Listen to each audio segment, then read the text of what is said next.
Welcome, dear friends. In business organization, there is organizational behavior and also organizational psychology. Herzberg two-factor theory has become very popular in these two fields. Why? The reason behind it is that it is quite relevant for the development of any organization.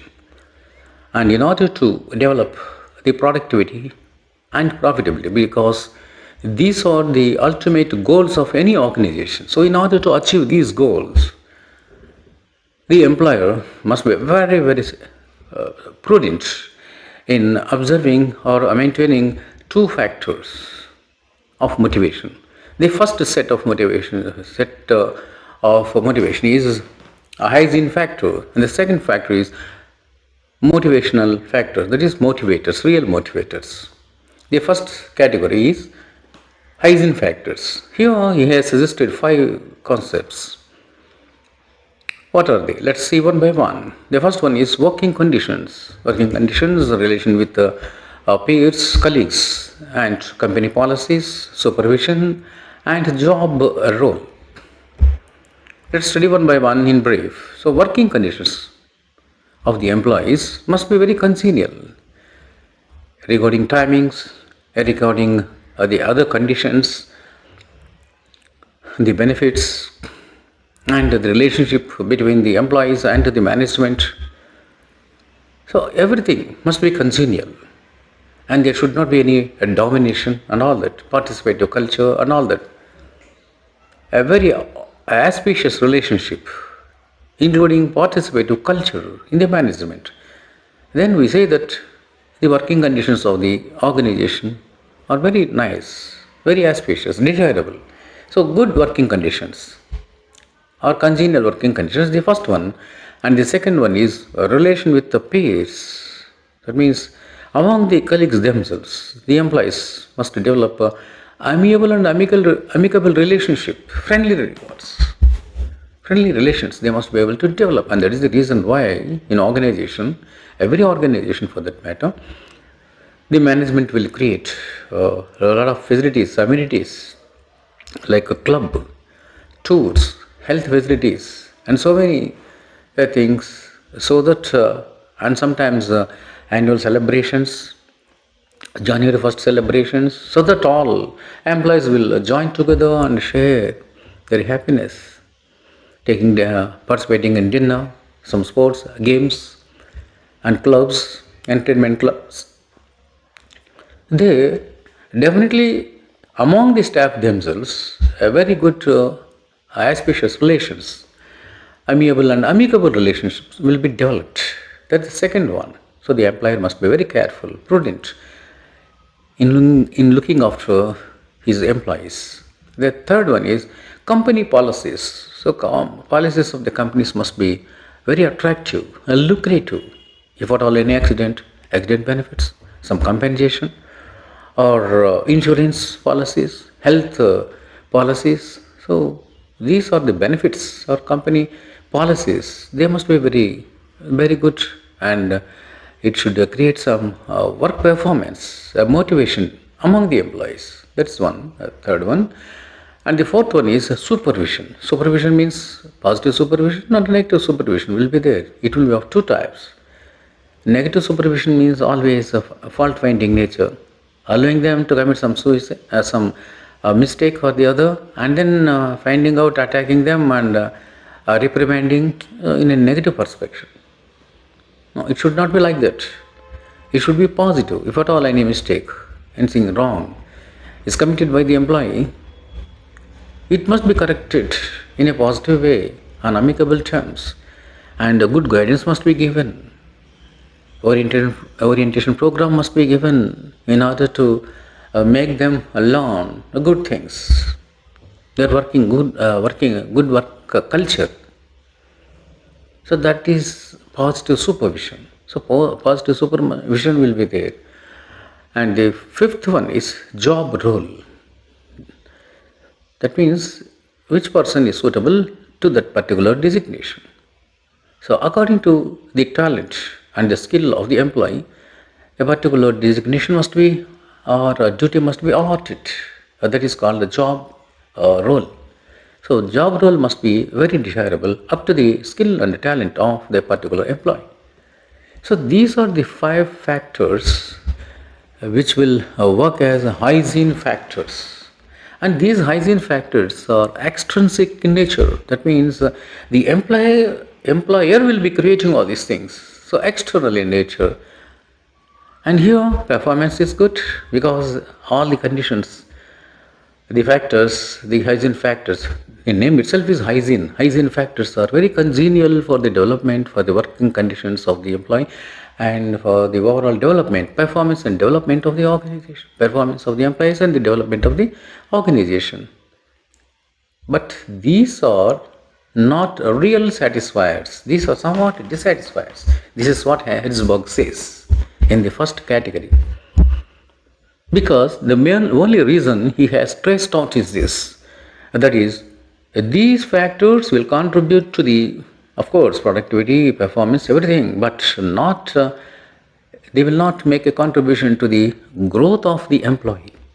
So there must be institutional growth and professional growth. So these first category, that is hygiene factors, will make a contribution to the institutional growth. That is the matter. And that's why they are dissatisfiers, not satisfiers. Now coming to the second category, that is real motivators or motivational factors, the second factor.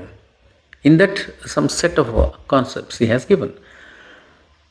One by one we shall study. The first one is recognition in the job. Recognition means we have to duly recognize the talent, skill and other abilities of the employee. When we have recognized, we have means here the employer.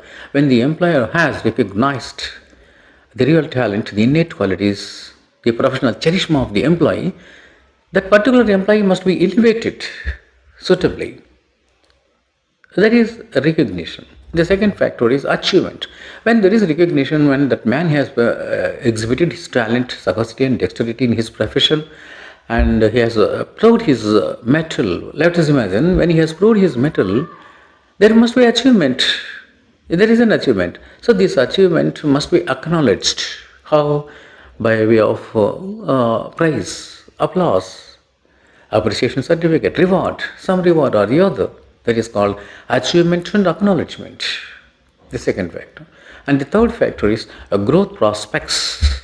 See, according to the talent and skill and the sagacity and dexterity of particular employee, there must be growth prospects. And growth must be shown to that particular employee by way of some elevation or allotting some particular project, some important project, a very popular project, must be allotted only to that particular person so that there is personal growth or professional growth in respect of those respective employees. That is growth prospects. Then next, fourth one is promotions. Yes, this is very important factor because only when a particular employee is, when he is promoted to some other high position, at least after 4 or 5 years or 6 years, there should not be stagnation for 5 years or 6 years, not more than that. For every 4 or 5 years, particular period, let's take some 4 or 5 years, they must be promoted to, elevated to some other high position, some other important category, according to their taste, according to their skill and talent and qualification, of course, for that matter.